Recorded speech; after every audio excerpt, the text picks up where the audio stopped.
നാരായണീയം ദശകം 11 ഹിരണ്യകശിപുവിൻ്റെയും ഹിരണ്യാക്ഷൻ്റെയും ജനനം. ശ്ലോകം 6. പ്രസാദ്യ ഗീർഭിർസുവതോ മുനീന്ദ്രാൻ അനന്യനാഥാവത പാർഷദൗ തൗ സംരംഭയോഗേന ഭവൈസ്ത്രിഭിർമാം ഉപേതമിത്യാത്തപകൃപം നഗാതിഹി. അർത്ഥം നമുക്കൊന്ന് നോക്കാം. ഭഗവാൻ സ്തുതിക്കുന്ന സനകാദി മുനിമാരെ നല്ല വാക്കുകളാൽ സന്തുഷ്ടരാക്കി. എന്നിട്ട് വിദ്വേഷത്തിലൂടെയുള്ള ഭജനത്തിലൂടെ 3 ജന്മം കൊണ്ട് എന്നെ പ്രാപിക്കുവിൻ എന്നിങ്ങനെ ആ ഭൃത്യന്മാരോട് കൃപാപൂർവം അരുളി ചെയ്തു. ശ്ലോകം 7.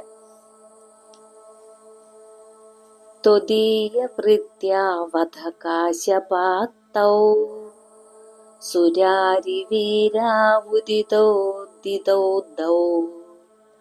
സന്ധ്യാസമുത്പാദനകഷ്ടചേഷ്ട്രൗ യമൗ ച ലോകസ്യ യമാവിവാന്യൗ. നമുക്ക് അതിൻ്റെ അർത്ഥം നോക്കാം. അനന്തരം ജയവിജയന്മാർ കാശ്യപദിതി ദമ്പതിമാരിൽ 2 അസുരവീരന്മാരായി ജനിച്ചു. സന്ധ്യാസമയത്തെ ലൈംഗിക വേഴ്ചയാൽ ജനിക്കപ്പെട്ടതിനാൽ ക്രൂരന്മാരും ഇരട്ടകളുമായ അവർ ലോകത്തിനു വേറെ 2 അന്തകന്മാരെ പോലെ ആയിത്തീർന്നു. ശ്ലോകം 8. ഹിരണ്യപൂർവകശുപു കിലൈകഃ പരോ ഹിരണ്യാക്ഷ ഇതി പ്രതീതഃ ഉഭൗ ഭവന്നാദമശേഷലോകം ഋഷാ നിരുന്ദാം നിജവാസനാന്തോ. അർത്ഥമാണ് നോക്കുന്നത്. ജ്യേഷ്ഠൻ ഹിരണ്യകശിപു എന്നും അനുജൻ ഹിരണ്യാക്ഷൻ എന്നും ഉള്ള പേരുകൾ കൊണ്ട് ലോകപ്രസിദ്ധന്മാരായി തീർന്നു. അവർ 2 പേരും തങ്ങളുടെ വാസന കൊണ്ട് അന്ധന്മാരായി തീർന്നിട്ട് ഭഗവാൻ നാഥനായുള്ള ലോകങ്ങളെ മുഴുവൻ കോപം കൊണ്ട് പീഡിപ്പിക്കുവാൻ തുടങ്ങി. ശ്ലോകം 9.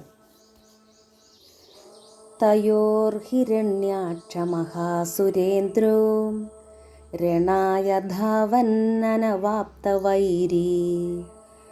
ഭവത്പ്രിയാംഷ്മാം സലിലേ നിമജ്യ ചചാരഗർവാദ് വിനദൻ ഗദാവാൻ.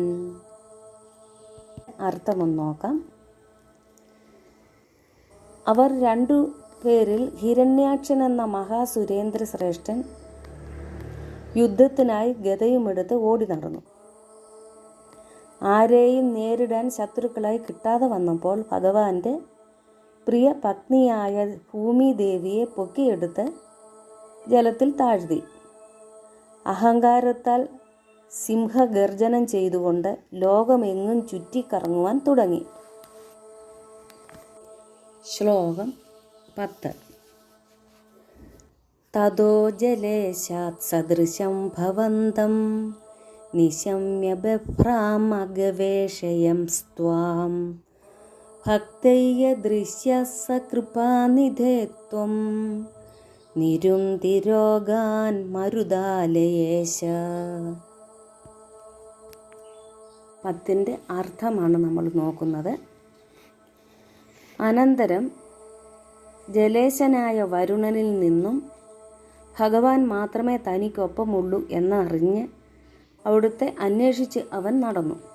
അങ്ങനെയുള്ള അങ്ങ് ഭക്തന്മാർക്ക് മാത്രം ദർശിക്കാൻ കഴിയുന്ന സൂക്ഷ്മ തത്വമാണ്. കാരുണ്യനിധിയായ ഗുരുവായൂരപ്പ, അങ്ങനെയുള്ള അങ്ങ് എൻ്റെ രോഗങ്ങളെ മാറ്റിയാലും എന്നാണ് നാരായണ ഭട്ടതിരിപ്പാട് പറയുന്നത്.